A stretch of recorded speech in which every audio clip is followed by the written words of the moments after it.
Ladies and gentlemen, it's a pleasure to be back. I'm sure it's a pleasure for you to meet each other again. I have to say it's an honor to be the first speaker, actually, of this new world which is coming here. And I can tell you how good it is to see that we still have real people around, that you are not through Zoom, because we have been Zooming and doing all those kind of things nonstop, and frankly speaking, enough is enough. So, a lot of pleasure to be here. I would like to tell you more about the world in which we are going to live. What are the consequences? Because now it's opening up. The recovery is here. We are definitely going to do something which is different.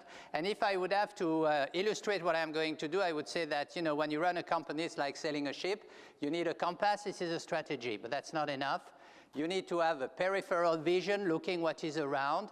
And looking what is around, where is the wind coming from? Do we have a treasure island somewhere? Do we have competitors? We're all pirates, of course, somewhere else. And what is going to happen? And this is what I'm going to do, and I'm going to start by the boring part of the presentation, which is the GDP. And it's very simple. Actually, last year, you forget. It was a lousy year, 167 countries in recession, 2 economies growing, China and Taiwan, and the statistics are all wrong, simply because everybody was on a lockdown and could not do the job. It's just as simple as that. So we forget about this one and we go at the forecast of the year now. As the Economist Intelligence Unit has done, this is about Europe. Switzerland, the back is at 2.8%, a bit more, but this is where we are, 4.1%, etc. Look at China, 8.5%, so it's really getting a lot better. Big numbers, end of the year. And this is the US, 5.5%. Certain people are saying 6%. And Latin America still a little bit shaky. So that's where we are going to go. And obviously, the numbers are boring. And remember what John Kenneth Galbraith said. He said one day, the only function of economic forecasting is to make astrology respectable.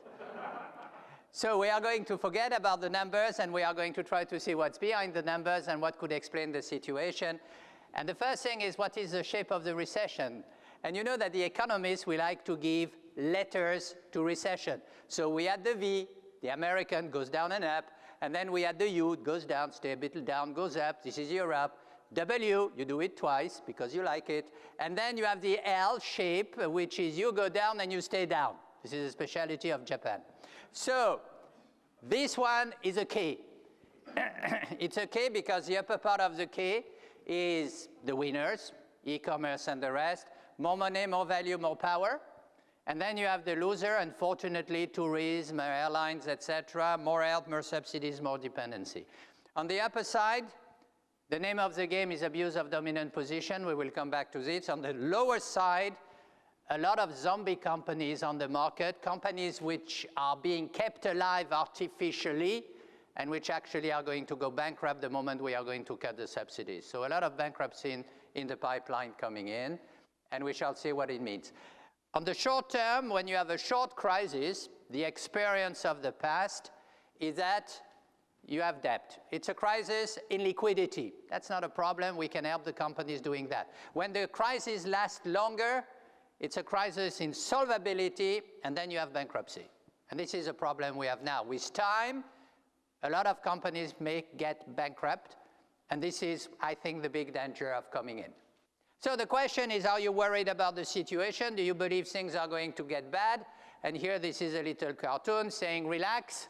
My broker says the economy will bounce back. Answer, but I am your broker. So, but I think it will get better, frankly speaking. Huh? So let's see where we go now, because we have a recovery. No doubt, it's coming. All the indicators are green, are positive. And we are going to go from a K to an N. Now, follow me. The N means that the first part of the N going up is going to be exuberance. It means everybody will buy again, will travel again. It's going to come this summer. People are eager to have a life again, and it will come very rapidly. And then we will have a correction of the market, definitely, because it's going to be too strong. And then after that, the other part of the N, we are going to go into growth again, more stable, probably a bit slower, but on a longer term. This is where we are going to go. The theory is easy. I can give you the theory. What I cannot give you is a timing, because I have no clue. So I don't know when it go up. Don't ask me when the correction will take place. I have no idea. But it will take place. And that's what we know today. And this is going to trigger on the market a lot of anxiety, a lot of uncertainties. The shape of the recovery in itself, and again, don't look too much at the numbers. The shape is more important than the numbers, is this one. This is the one of the IMF, where we go down and back to the level of 2019. First, we will have China, the US, Germany, etc. And then when we go after, we will probably follow the path of Germany. This is a kind of thing that we are going to go. It is possible that it's going to go faster with the US, and we are going to see why. But this is a shape we are going to have for the recovery. The reason why the US may go faster is because of the enormous amount of the US stimulus, which is on the market, $6 trillion so far. It's not finished. And the good news for everybody is the following. It's a stimulus for the world economy because, remember, the United States of America is importing $2.4 trillion on the rest of the world. So the moment their economy is booming, maybe 6%, it will absorb all the exports of the rest of the world, and the statistics are the following. If you take China, it will mean an extra boom of about $60 billion of their export to the United States of America. You can imagine that if President Trump is seeing that, he's not happy now. Switzerland, about $11 billion, okay? So actually, it's a pull effect on the rest of the economy, and I think it's going to have a huge impact. And then, as you know, in the pipeline, we still have $3 trillion more coming from infrastructure, social, and also economic infrastructure like roads and the rest. So what the United States are doing for themselves, actually they are doing it also for the rest of the world. So we will have a huge pull effect on the situation. The real issue is the following. Some people are saying because of that, we are going to have the so-called roaring 20s. The economy is going to go back into this extraordinary situation. And I don't think it's going to be true because there is a huge difference between a war and a pandemic. If you are looking at a war, you know exactly when it is finished. The First World War was finished on the 11th of November, 1918, 11 a.m., and after that, that's gone, reconstruction, investment, etc. But when you have, actually, I go this way, when you have a pandemic like a plague, it comes by waves, second, third, fourth, fifth waves, and you never know when it is finished. And actually, you have anxiety on the market because even if people feel, okay, maybe this one is gone, they are going to live in their mind with the attitude it may come back again, maybe in a different form, but it will come back again. And I think this is what we will have to do, and that's why I believe there will be a correction on the market also. People will enjoy it, and then they will say, wow, stop, now I have to be careful about the future because it can come back again. And if we have a very strong recovery, are we going to have inflation? That's a big question. The latest number for April, the US 4.2%, Europe 1.6%, Switzerland 0.3%. I think it's going to increase also. And why do we have inflation? Why could we have inflation? Number one, because, of course, we are going to have government spending, which I have just mentioned. Number two, because we will have consumer euphoria for a small amount of time, but still. Number three, financial exuberance, stock markets booming because where do you put your money? And number four, commodity prices. You have seen the price of commodities, copper, iron, everything is exploding, including shipping. Everything is exploding. So actually, because of all that, you are going to have a lot of inflation. The question is, what are the central banks going to do about it? And in my opinion, the answer is nothing. They are not going to take the risk to put the recovery in jeopardy by increasing the interest rates. They know it's very tricky. Nobody has done it before to go from negative to positive. And you may have seen that a few days ago, Janet Yellen, the Secretary of the Treasury of the US, has said, oh, maybe we are going into into overheat of the economy. And the next day, the financial market crashed. So I think she learned a lesson that, you have to be careful about what you say. And every other bankers, central bankers, knows that the slightest indication that maybe possibly the interest rates would go up a little bit will crash the market. I think they are going to wait and they are going to be very careful, and we will have inflation coming in, and they won't move before a long time. And then, of course, the biggest uncertainty is what the consumers are going to do. If you are looking at the market today about private consumption, 60 to 70% of the GDP in Europe and the United States, 40%. And the big question is, are they going to spend or are they going to save? And you know that saving can be free will, can be forced saving, like what we have done now because we could not spend it because the shops were closed, or fear about the future. And what is interesting now, and which is a big question mark, is the excess savings on the market. If you are looking at the United States of America, there is about 12% of the GDP in excess saving compared to 2019. And all this money is accumulating a bit everywhere. And the big question mark is the moment everything is going to open up, is it going to go on the market, to float the market, or not? And there is a big potential here on inflation. And I think that this is a real question mark for the future. So the question with all that is, are you still alive?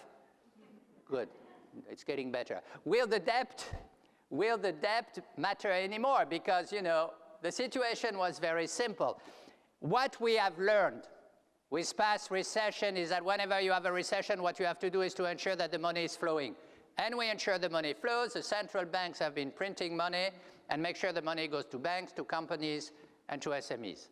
For the first time, this time, the government stepped in and they say, okay, we will do the same with fiscal policy and we will ensure that the revenues are being guaranteed for the people and that we are protecting jobs with all kinds of measures we know with flexible working time in our country. The question, of course, is to manage the tail of the comet. The tail of the comet is debt. And the debt is going to go at the government level, the debt is going to go at the company level, and the debt is going to go at the personal level. We will have debt everywhere, a lot of money everywhere, and a lot of debt everywhere. And what is interesting is that I think that the low interest rates will stay. It's too risky for the moment. Extended maturity, grace period, and perhaps cancellation for the poor countries. But we will be in a world of excess debt. This will stay there with us for quite some time. Now, the level of debt is huge. 137% of the GDP for the OECD region. Remember the good old days of Maastricht, 60%? Gone. So the real question is, how do you repay for that? First, you hope that the economy is going to grow. That will happen. Number two, you are going to raise taxes. Have you seen what President Biden wants to do, what the OECD wants to do? Everybody agrees on one thing, we have to raise taxes. Number three, you have to reduce spending. I think they are going to be very careful and cautious about that. And the number four big thing is that you pray that you will have inflation. Because in the past, 50% of the debt of the world has been repaid through inflation. And that was very powerful. So they hope that we have inflation coming in. And then there is a fifth measure, the one which probably is going to be the one that everybody is going to adopt. And the fifth possibility is simply you do nothing. You just change the rules of the game and you tell everybody, actually, 120% of the GDP is perfectly acceptable. Not 60%, 120, and let's speak about something else. We will see this happening again and again. Now, if we are in this situation, it's because, of course, the government have been stepping in. When you have a crisis, every time the economy has been turning to the government and asked for rescue packages, and government has said, fine, no problem, we are going to rescue you, we are going to give you the money. And everybody has been happy. But the problem is that the empire is striking back. The governments are saying, fine, we give you money, but we want something in return. And what they want in return is, number one, participation to the capital of companies. Number two, right of veto of transaction. If you want to do a deal with Huawei, forget it. Number three, access to strategic options like green policy. This is, for example, the German government lending money to Lufthansa and saying, we give you money, but you have to buy green planes. No, whatever it means, green planes, but that's what you have to do. And then restriction on dividends and share buybacks. Cannot give dividends, and the final one, regulation and taxation, are going to be there. So we are going to be in a world where the interference of the government in the economy is going to be bigger than it has ever been. And this is going to be something we will have to learn to manage, because we are not very good at managing governments.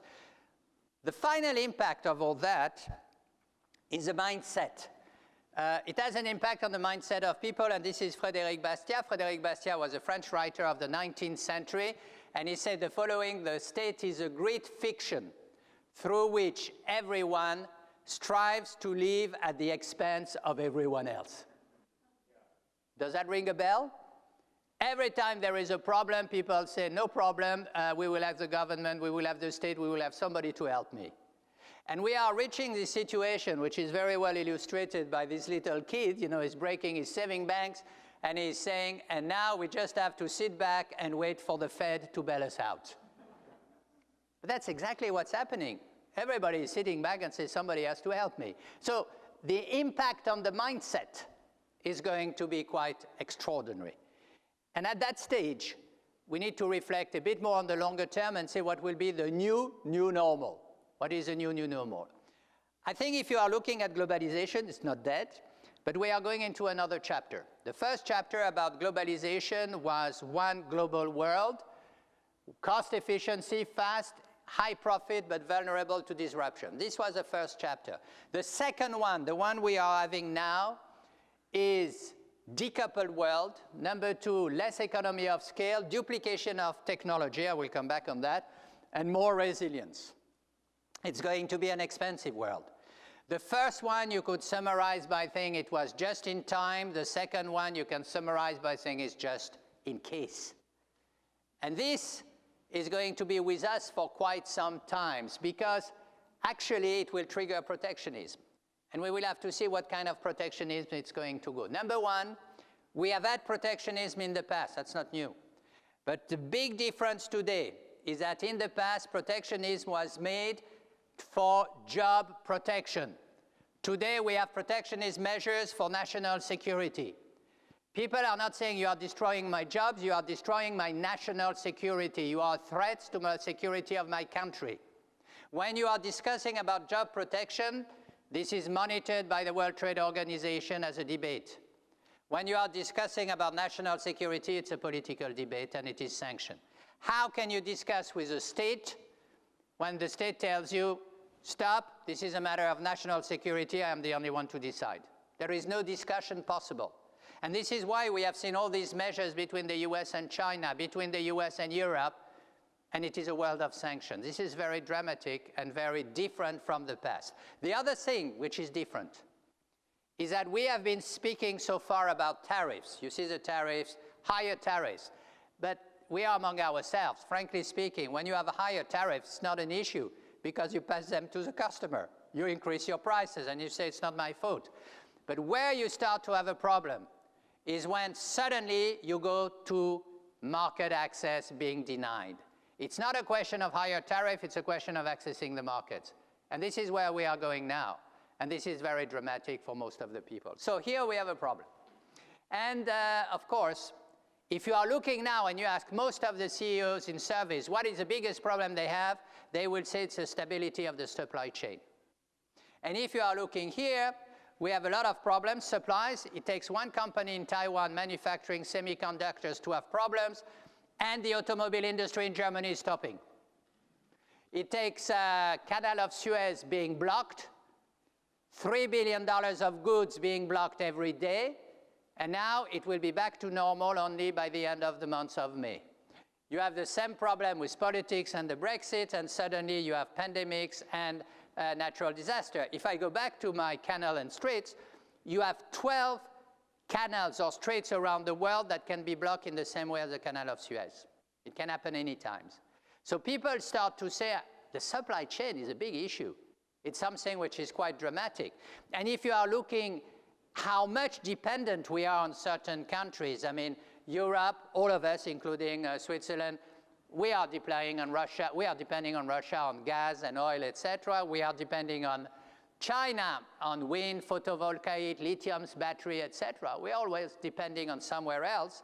And of course, if you are taking the 17 rare earths that everybody is talking about, we are importing everything, absolutely everything. And we do that because it is so polluting, we don't want to pollute. We prefer to leave it to the Chinese. But this is also an increased vulnerability on the market. So what should we do about it? Well, if you ask the politician, they are going to give you the following answer. This is a lady telling her colleagues, we outsource it to India, and they outsource it to China, who outsource it to Korea, who outsource it to Mexico, and then and then they outsource it back to us. And it's exactly what's happening. I mean, a lot of people are saying, bring the factory back home, and that's it. But that cannot be. I mean, the factories are going to be all around the world. So what we are going to see is decoupling of economies. China, the US, they can decouple. But what are we doing in the middle? If everybody says, you know, I am going to be first, and I'm going to supply myself first. This is what we have seen with the pandemic. Then we are going to have duplication of technology. Everybody will say, I want to have my 5G, mine, not the other one. I want to have those kind of technology. From a managerial point of view, we are going to discover something which is called disaster management. Disaster management is not crisis management, it's much more than that. Disaster management is small probability, big impact. It is all about exponential consequences. It starts very small and goes big very quickly. That's what happened with the pandemic. We said everything is fine, the numbers are small. The week after, the numbers were huge, exponential growth. Double or critical or tripling the critical systems. And then, of course, frozen resource, more cost. We need a stock of masks. We need to have people ready for crisis management. One of the most extraordinary things I think today is that we see that the price of warehouses is skyrocketing. Everybody wants warehouses. I remember the time where stocks and warehouses were the ugly part of management. Nobody wants any of that. Today, everybody wants warehouses, just in case. So here, this is going to come. And who are the experts in critical management?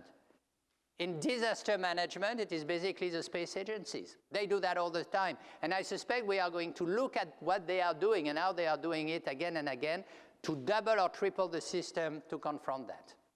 So we have a burning platform on the side of that, and it is technology. This burning platform is, as you know, the fact that you have a lot of technology are on the highway of technology, which is fine. It has happened before. The problem of today, the challenge of today is that they are exiting. They are not staying on the highway. They go elsewhere. Amazon is getting in cloud computing, retail food, you name it. Medical device, you name it. Alphabet and Facebook are a world leader in digital advertising. Tesla is going into batteries. Apple, as you know, last year, Apple has become the largest producer of watch in the world. 26 million watches produced by Apple. The entire Swiss watch industry is 24 million watches. Now, our watches are a bit more expensive, okay. But still, that was a shock. Nobody expected that. And those of you in finance, you know about Tencent, Han Financial, Diem is a new name of Libra, of Facebook. It's coming from all over the place. And really, the question is the following. I mean, it's a mixed blessing because the bad news is the entry barriers are collapsing everywhere. Everywhere they are collapsing. The barbarians are at the gate and nobody is safe. The good news is that if you have your core competency under control, you can go almost everywhere. The sky is the limit. And I think that one of the biggest questions that everybody is going to have for the future is going to be, who are going to be my competitors tomorrow, okay? But number two, where are they going to come from? And probably they are going to come from places that you don't expect. And this is one of the challenges of the future. And it means we have to combat complacency. Picasso who said one day, success is dangerous. Number two, one begins to copy oneself. It is more dangerous than to copy others. It leads to sterility. I think it's very true. Whenever you are successful, you don't want to change. Can we change only if we have a crisis? And this is a challenge for tomorrow. And then, of course, comes something in addition on technology, which is quite striking in my opinion, and it is the impact on infrastructure. These are the infrastructures we know. Travel, shipping, roads, energy, communication, health. They are well regulated. Most of the time by government agency, we know them, they are regulated, etc.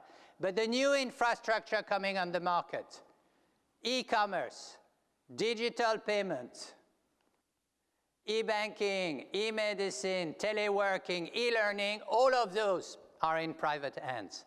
And all of those are self-regulating. They do their own rules. You have seen the big story with Facebook now. And this is going to open a huge debate for the future. A huge debate for the future, because it's private. And then, of course, the question is size. And the question of size in technology is illustrated by what I call myself the black hole theory. At the center, you have a lot of companies with a lot of technology and a lot of money. You know them. And then at the periphery, you have a lot of innovation, small company innovating. And what is happening with time is that they are attracting at the center of the black hole all these small innovative companies, one after the other. And the big question you can have is, can small company grow big? You want to have an illustration of that? You take the SMI, the Swiss Market Index, and look at how many young companies you have there. Not a lot. Most of them are old Swiss companies. Doesn't mean they are bad, but they are old. Take the same story in the US. Look at the big market capitalization in the US. These are all new companies, 25 years old at the maximum. We have a difficulty in Europe, and especially in Switzerland, to keep those young companies alive, not to be eaten up by the big one. And this is going to be a challenge for the future, because the young entrepreneurs, of course they are selling to the big companies because they can make a lot of money. I understand that. But from a country competitiveness point of view, it's a tragedy. And if you are looking at the size, the Russell Index, which is the 2,000 small capitalization companies on the NASDAQ, has exactly the same market capitalization as one company, Apple. So this is opening a big question for everybody. And in addition, what you see at the company level, you are going to see also at the financial level. Again, at the center, a company with technology and money. At the periphery, the investor, pension fund, index funds, and sovereign wealth fund. And again, everybody investing in the same company, because you hear about the same company again and again. And the impact of that is the overcapitalization of the same company. And that's why you have companies with $1 trillion, $2 trillion of market cap, because everybody invests in the same companies. And if you want the illustration, this is a technology sector compared to the rest of the world. The technology sector is far bigger today in terms of market cap than banking, than oil, than beverages, than whatever you name it. And when you reach this situation, then the question becomes, and this is a market cap, look at that, okay, I'm still there, don't worry. Market cap, I have evaluated it. If you take a company like Amazon, if Amazon would be selling tomorrow, Amazon Web Services, which is the cloud computing part, it will become a company that will be 3 times the size of IBM. Can you imagine? So the big question which is coming in is, should we dismantle those companies? And this is a big political debate, especially in the US, because the US is saying, you know, for us, this is not something new. We have done it in the past. We have done it in the past with the oil industry. We have done it in the past with banking. We have done it in the past with telecommunication. We can do it again. And you have a very big debate about dismantling those companies because of the excessive size they have. And of course, it has an impact on valuation. And I'm just showing you something probably you know well. This is a market cap of General Motors, Ford, and Tesla. And here you have the revenues, GM, Ford. This is Tesla, the number of cars produced. And this is a market cap this week. GM, $85 billion, Ford, 47, and Tesla, 639. And Tesla has been losing 20% of its market cap during the past few weeks because, of course, Elon Musk has been saying stupid things. And in addition, you take Mr. Musk himself, he is valued at $165 billion personal wealth. Look, this is almost twice the value of all General Motors. Now, when you have this situation, I can tell you the politicians are going to step in. And this is a big issue for the future. So we have 3 big challenges for technology. The number one is going to be a challenge related to energy consumption. And if you are looking at that, technology is an enormous consumer of energy.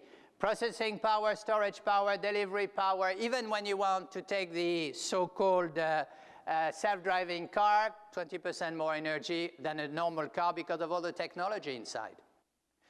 You may remember that AlphaGo was a computer who became the world champion in Go. Now, this computer was consuming 440 kilowatt an hour. In front of the computer, you had the small guy who was a world champion of Go, and with his little brain, like all of us, he was consuming 20 watts an hour. Now, I know some people are also saving on this kind of energy in their brain, but still, this is extraordinary to see how much it has to be done. And then you have the pollution aspect. Digital world, 4%. Aviation is only 2.4%. And now, the big discussion, you take Netflix, consume as much CO2 as Belgium or Norway. And you are looking at Google. When you make search on Google per day, it's the equivalent of 7 times Paris, New York. When you are looking at the scrap of tons, it's 5,000 Eiffel Towers a year.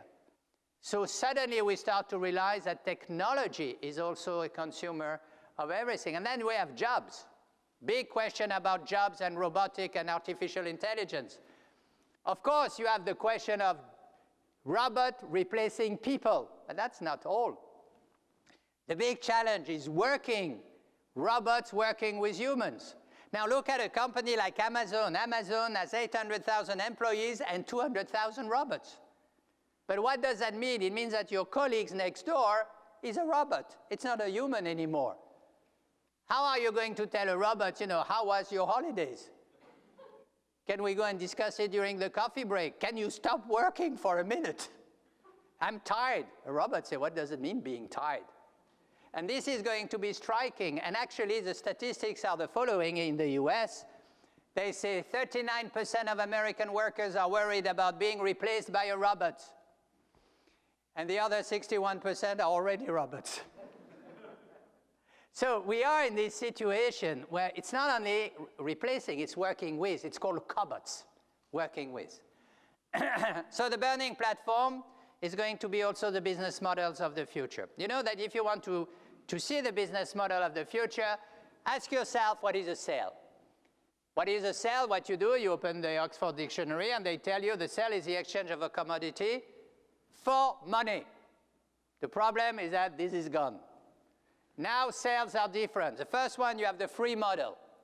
The free model is, it's free, but we need your personal data, and this is what you have with Facebook and Google. The second business model is you have to subscribe to get access to my product, but you will not own them. This is a real problem you see with Microsoft, Netflix, Spotify. You can use the product, but you cannot buy it. You can only use it. It's quite extraordinary. Then you have the use it aspect, which is basically you use it and you bring it back when you have finished. This is the circular economy. This is what you see with IKEA. Use your bed when you are finished with it, bring it back and take another one. And finally, you sell it yourself. And we provide the platform, and that's what you see with Amazon, Alibaba, and eBay. So I think we are looking at a lot of those new business models which are pushing excess behaviors on the market. Sometimes, little guy is saying, we don't do anything, we are just attractive to high-risk investors. A lot of people are coming with business models which are really strange, where they don't make money. But if you are asking the people what they want today, not the company, the people, that's what they will say. Number one, we need security. We need certification, quality, sanitary, origin, whatever, we need security. Number two, we need transparency. We need to know exactly every component of the product, where they are coming from, tracking. We need ethics. We need to make sure that at every stage the ethics is guaranteed, code of conduct, contract, and we need sustainability, climate change. That's what the people want. And that's what the company will have, as you know, will have to deliver. And to do that, the big challenge from a management point of view is going to be what we call the hybrid company. The hybrid company is a company where you are at the same time online and face-to-face, where you are at the same time local and global, where you are multi-brand, entry brand and premium brand, where you have multi-channel, direct and indirect, people you sell through the stores and you sell through the website, and for the people working on-site, off-site, full-time, or part-time. The problem is, how the hell do you manage such a company? It's very complex because it means different culture inside the same company. But this is what we are going to get. And the real problem is going to be timing. Because if you are moving too quickly into this new business model, you may kill the revenues of the existing business. If you are going too late, you are going to miss the train. So timing is really the big issue, but we will have to do it soon or later. So at that stage, I want, before we close, to go to the people, to all of us, and speak about something which I think is very important to understand what's going to happen. It's an emotional-driven economy. We are more emotional. Arthur Schopenhauer said the following. He said, you know, few people know how to think, but everyone wants to have an opinion. And I think it's exactly what we are living today. And the best illustration is when we call that false economics. You are asking people everywhere, not what is happening, but how do you perceive it? They are going to say, profit is suspicious, competition is harmful, trade is bad, company manipulates markets. At the end of the day, it's a zero-sum game. If one is winning, the other one is losing. It's not the way it goes. But that's how people perceive it. And we have to understand that. And we did not in the past. And one very interesting thing, this is a football match, was one writer called Desmond Morris. He wrote a book called The Naked Ape, an anthropologist, and he was asked by his son to go and see a football match. It was in Malta. Went with it, and then he was absolutely amazed. He said, how is it possible that all those people who I see there who are decent, well-educated people, you put them on a football pitch and they become completely crazy? How is it possible? And his answer was, our prehistoric past, actually we are reacting like tribes. We are tribal, but using modern technology. And actually, it's probably correct. The new tribal rules is that belonging is more important than being rational. Number two, cohesion is more important than truth. And number three, simple is more important than balanced. But the tribes you have everywhere. We have tribes in technology. You are Apple, or you are Samsung, or you are Microsoft. And once you are there, you don't get anywhere. That's it. But you have to understand how this is manageable. And really, it is all amplified and magnified by the use of internet and social media. I'm going to give you an example. Suppose that on a Friday evening, you are going out of the office. I mean, I hope that you will go one day out of the office on a Friday evening. I'm not quite sure it's going to happen soon, but still, you are going out of the office, and instead of going back home immediately, you say, oh, I'm going to have some friend, and we are going to get a coffee or a beer somewhere. And then you are going back home, a bit late, and somebody is waiting for you at home and saying, where have you been? And then you have to think fast. And then you are saying the following, you know, I was just going out of the office where suddenly I had this huge flying saucer coming in, and they took me in. They kept me for 3 hours, and when they discovered I was useless, they brought me down. And the person who is waiting for you at home is going to say, listen, can't you find a better excuse than that? And you are going to say, wait, you go and Google and you tap abducted by aliens, and you will find 6.9 million entries. And you are going to say, you see, I was not alone. Everything you say can be reinforced by what you find on the internet. It's amazing, actually, how many people are abducted by aliens on Friday evening. You will see. Absolutely extraordinary. But then, back to Alexis de Tocqueville, who said the following. He said one day, you know, a false but clear idea will always have more power than a true but complex idea. And this is the point.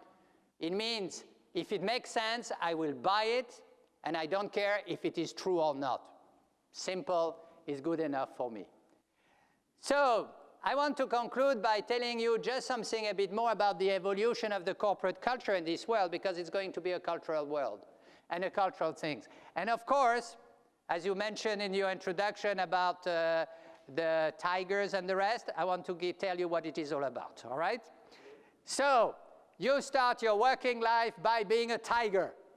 What does that mean, being a tiger? You are driven by success. You are working more than 60 hours a week. You are a company animal. You are mobile. You are success-driven. You are very mobile. You are trying always to find somebody to kill. You are a tiger. But then, what we have discovered is after a certain period of time, a big revolution occurs. Number one, you get married. Number two, you get a house.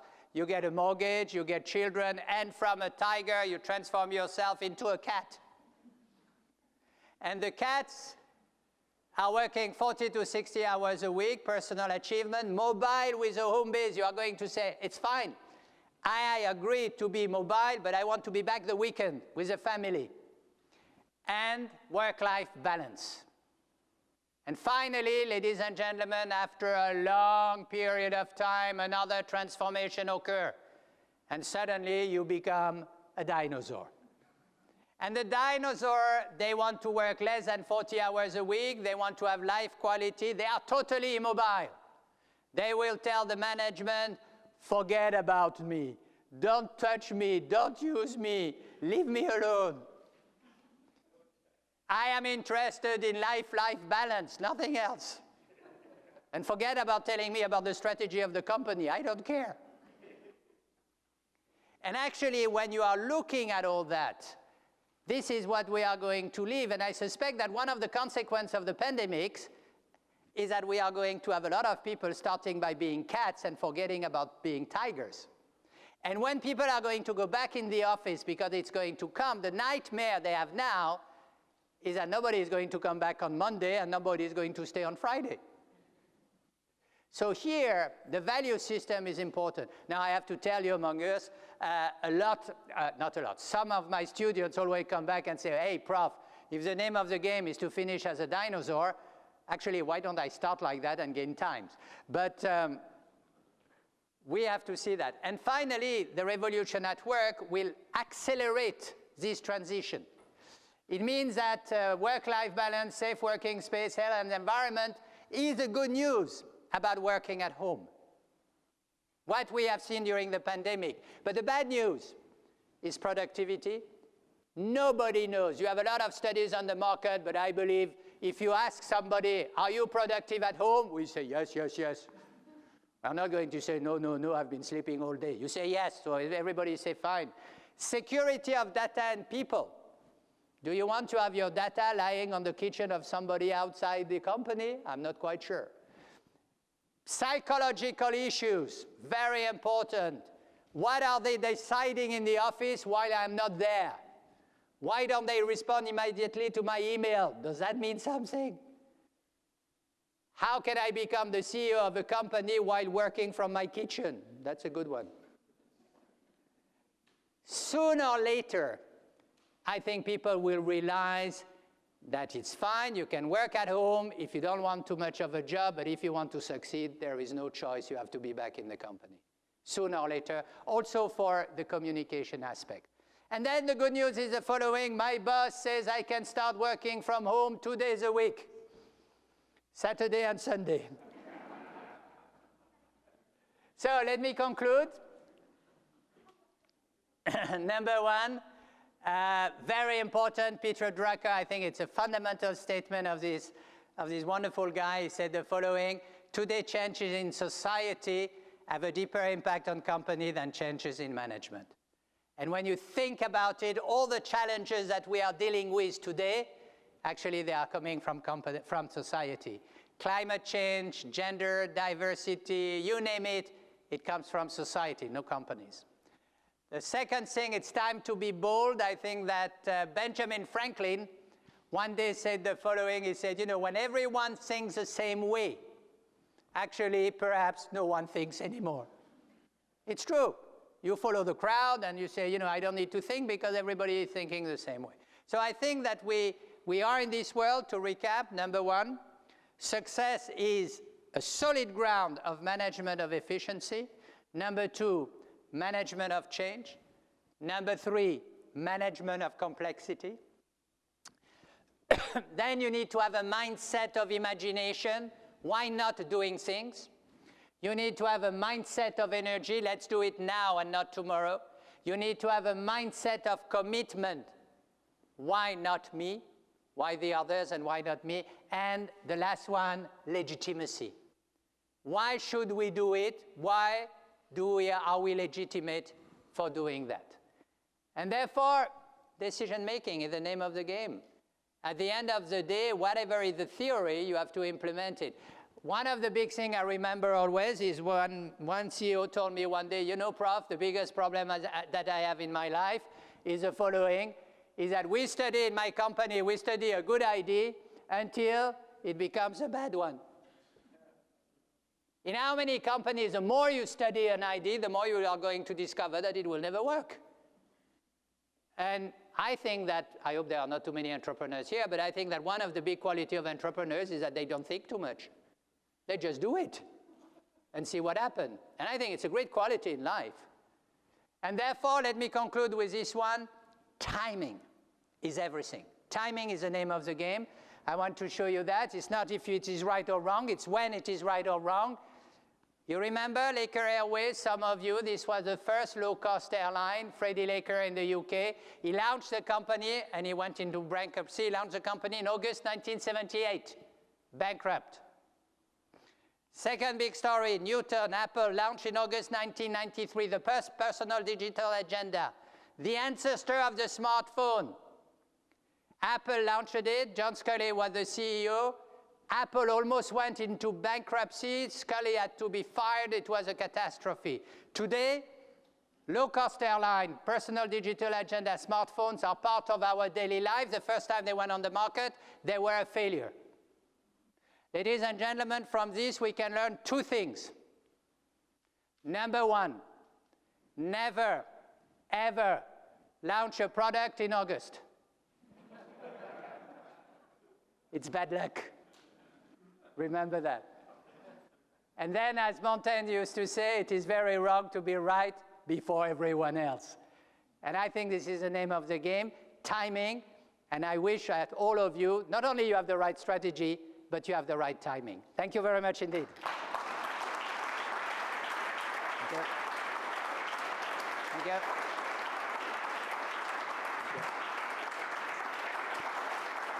Thank you. Thank you.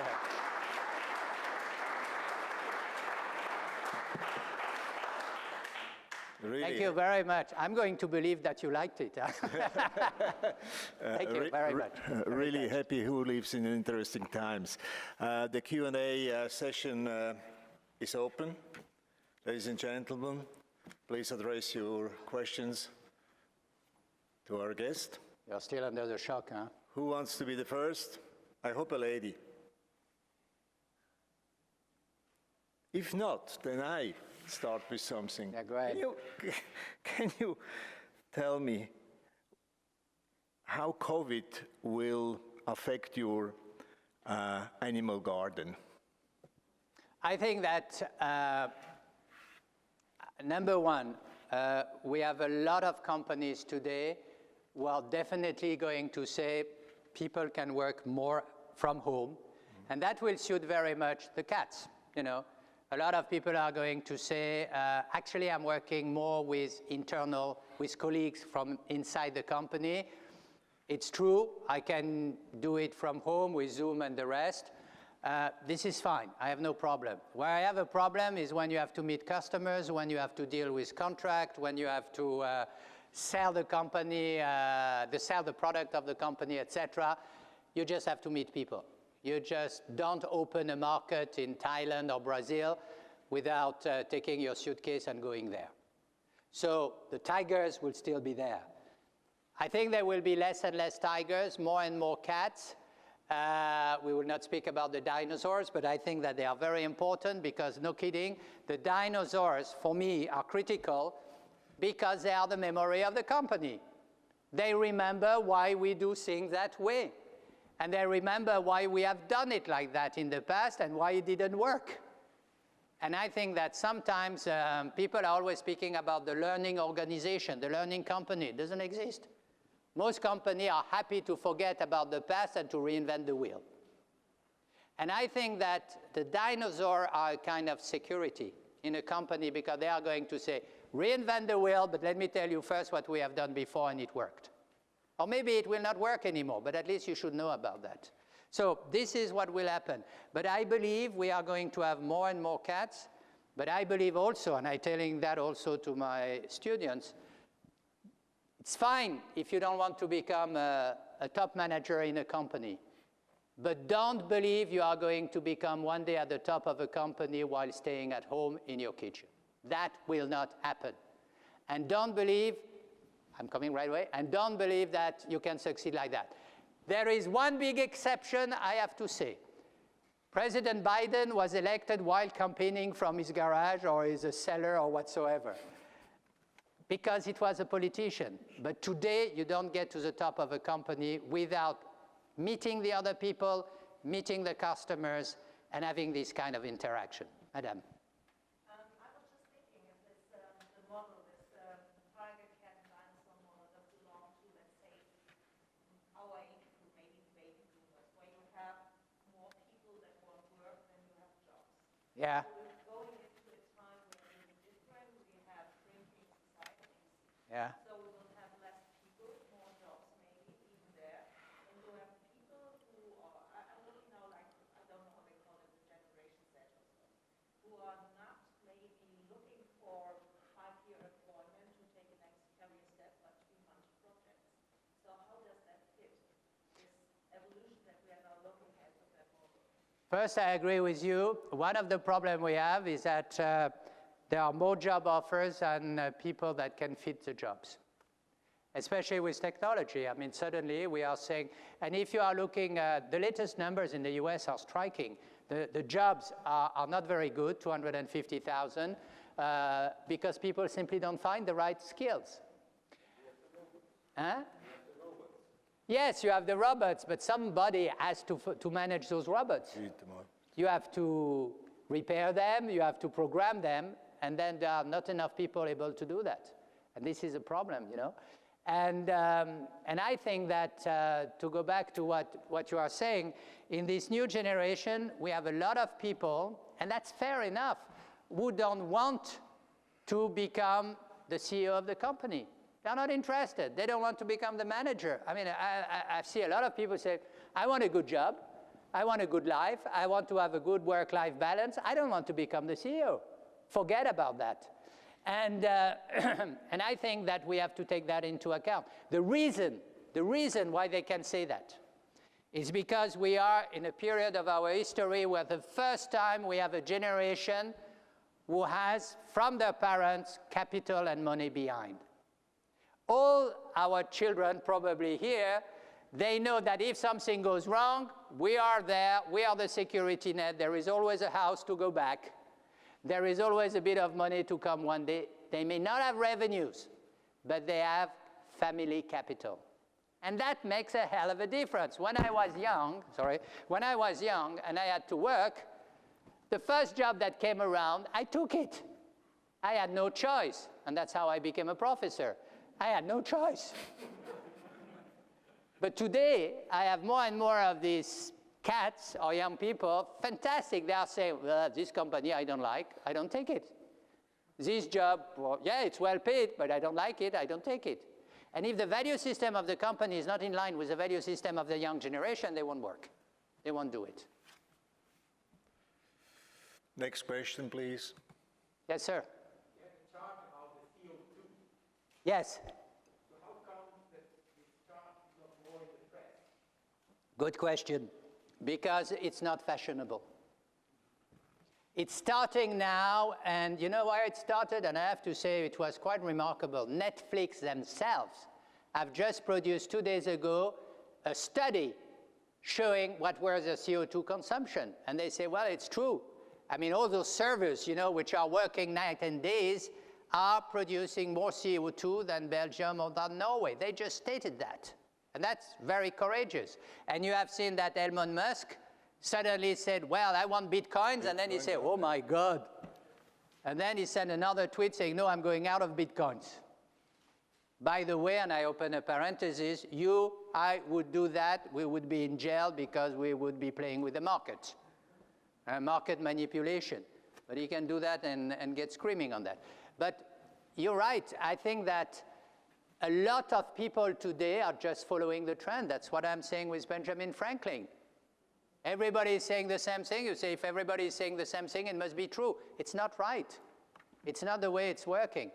And I believe also that in finance, one of the big things which is happening today, because we have a democratization of finance and buying shares, is what I call the level of attention people have on companies. If you have people in the streets who can buy shares of a company, they are not going to open up the NZZ and see what's going on. They are going to open their social networks and say, oh, everybody is speaking about Tesla, I buy Tesla. Everybody is speaking about Amazon, I buy Amazon. And that's the way it goes. And that's why those people want to be in the media all the time, is to attract the attention of all those people who are going to invest and who are not professional of investing. And this is going to be a huge change on the future. And those guys, they can say anything they want because they need to be in the media first. And the media, very often, as you know, you have said it, I was chairman of a newspaper for many years, you know, they will say what they think the people want to hear. I would like to come back to something about Bitcoin. And you mentioned SEC, manipulation, investigations. Yes. Is Bitcoin not something which is not stable enough? That's why it's going down? Oh, yes. I wouldn't believe that if Musk is selling Roche, that Roche will would collapse. Of course. Like Bitcoin has collapsed over the last few days. I mean, Bitcoins, we have to make the difference. Bitcoins and what the technology behind it. The technology behind it is very safe, very secure, very kind. Bitcoins is really casino because it has no value behind. So if people believe in it, it will go up. If they don't believe in it, it will go down. For me, a currency, one of the biggest value of a currency is stability. How, if you are running a company, can you run with having maybe a currency fluctuation of 50% during a year, and how can you establish your budget? You cannot. So I agree with you. But what is going to be the real challenge for me, which is going to be interesting, is a central bank going into e-coins or going into e-currencies. That is going to be an interesting challenge. As you know, the Swedish central banks is doing it. It's probably the most advanced in Europe. The Swiss National Bank has a study on that. And the dilemma is the following. If you don't do it, then you have all these private companies I've mentioned doing it, you know, the Facebook and all those guys. But if the central bank is going into e-currencies, like e-Swiss francs, then the central banks are going into the field of commercial banks. They are going to compete directly with commercial banks. And then the commercial banks are going to say, don't do that. This is our job. This is our territory. So this is going to be a very big dilemma. And I think the biggest issue for us, Bitcoins, those who want to have fun, do it. But the other big challenge is going to be e-currencies. Okay. Next question.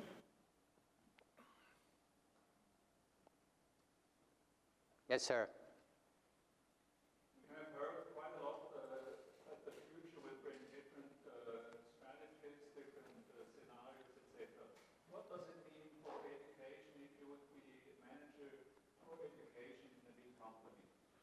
If I would be managing education in a company, a corporate university, yeah.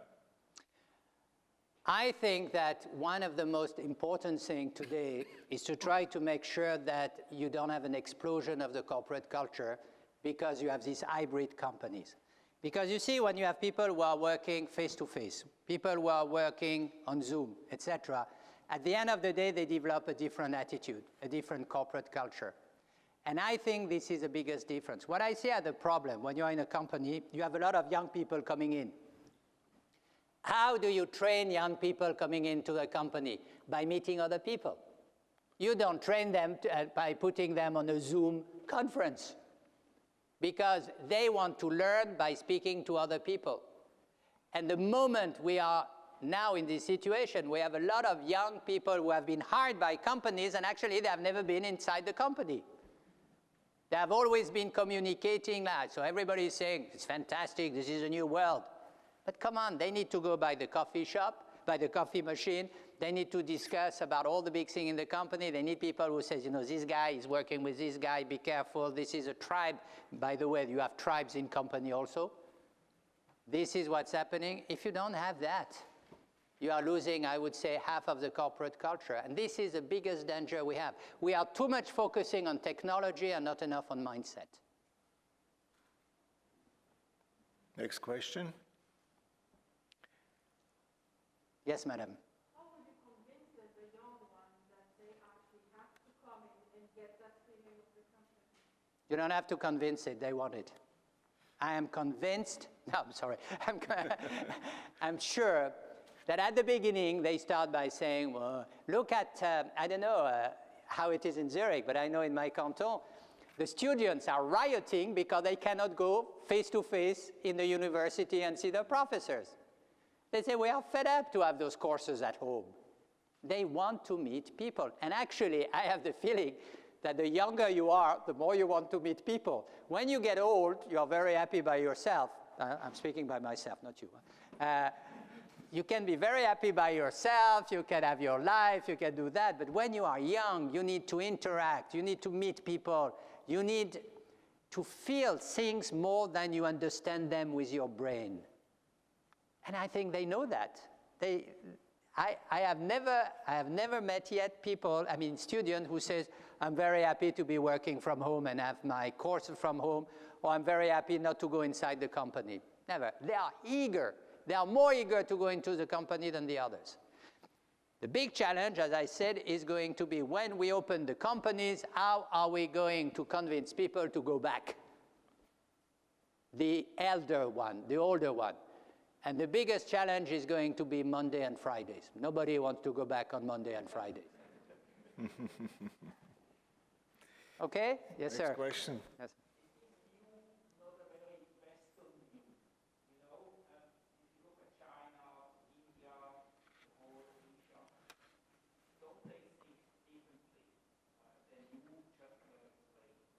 What do you mean by that?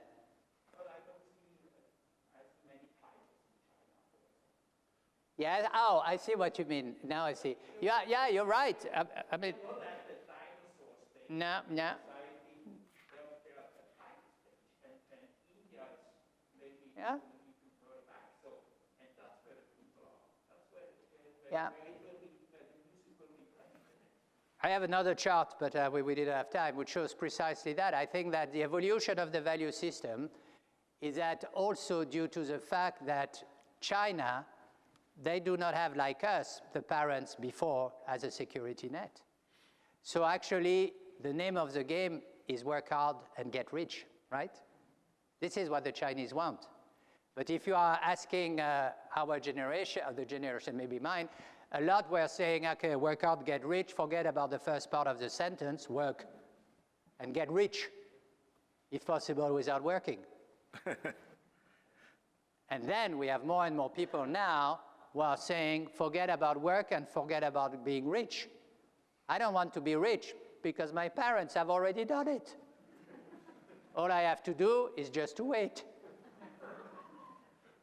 So we are in this situation that you are absolutely correct, the Chinese and all, and what makes a difference in life is that you have people who are hungry for success and those who are not. And when I ask companies, you know, how do we deal with that? Many companies are telling me, some, I won't quote them, say, very simple, I hire more Chinese and more Indians. And I forget about the European and the Americans. And suddenly, I think a lot of the younger generation now, they start to wake up and say, wow, if we don't become a little bit tigers, we have to be careful because the others are going to take the job. Next question. Yes, please. Sure. We learned that there are a lot of changes around and stated that to manage these changes is very important. So from a managerial point of view, what do you think is important how to manage this? As a manager of a company, what has to be? Yes, I think the instruments will be very different as we learned in the past. Yes, I think definitely. I if I look at the very short term, I think that the biggest challenge for a company now is to secure the value chain, the supply chain. We are all assuming everything is going to be stable, and it's not going to be stable. We are all assuming that to have one supplier is enough. That's not enough. And we are all assuming that it should come from one part of the world, and that's not true. So I would say in the immediate future, supplying the supply chain is absolute priority for everybody. And you know, as I said, you know, warehouse pricing are exploding. I mean, for me, I've never seen that. I mean, I've been brought up in a management education and in companies where we said the last thing you need to have are stocks. Get rid of inventories. And now everybody is saying, no, no, no, we want inventories and we want warehouses. I mean, this is a major revolution. Why? Because the supply chain is very vulnerable. I think vulnerability is the biggest issue in modern management today. And the second one on the long term is definitely the corporate culture, which is going to be exploding because of the fact that people are not going to be only in one place, they are going to be all over the place, working from home, working from the company, etc., which is fine, working online, offline, but your mindset is changing when you're doing that. Okay? Good. Good. Thank you very much. Thank you so much.